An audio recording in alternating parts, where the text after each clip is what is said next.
Seoul, South Korea. North Korea launched an intermediate-range ballistic missile on Tuesday that flew over Japan for the first time in 5 years, the South Korean government said, triggering alerts across Japan.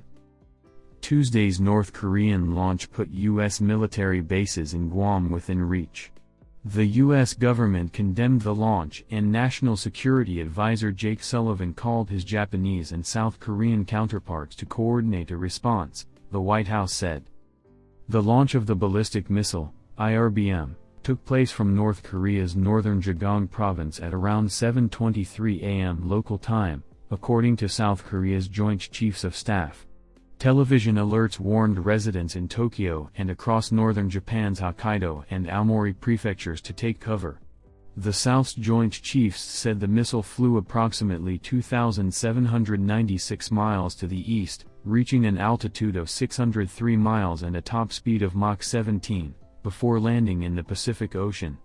A body traveling at Mach 1 is traveling at the speed of sound. Mach 2 is twice the speed of sound. Japan's Prime Minister Fumio Kishida called Tuesday's launch outrageous, and said Japan strongly protested the action. South Korea's President Yoon Suk-yeol promised a resolute response.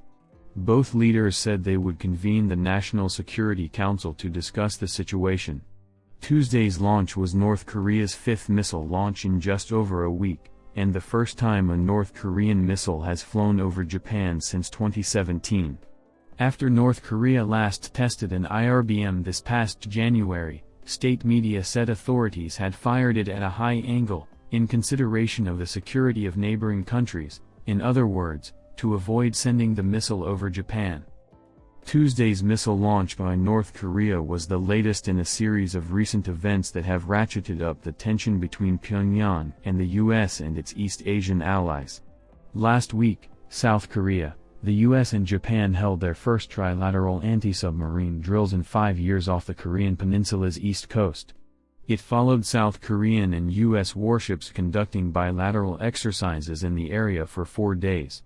Both military drills this week involve the nuclear-powered aircraft carrier USS Ronald Reagan.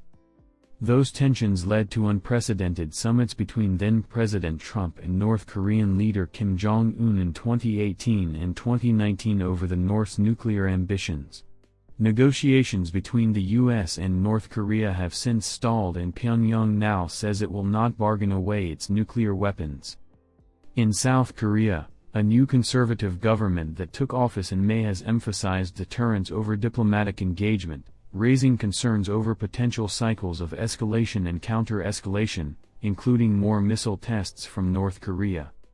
Observers say Kim may use his country's missile and nuclear tests to pressure the US and other countries into lifting international sanctions placed on North Korea.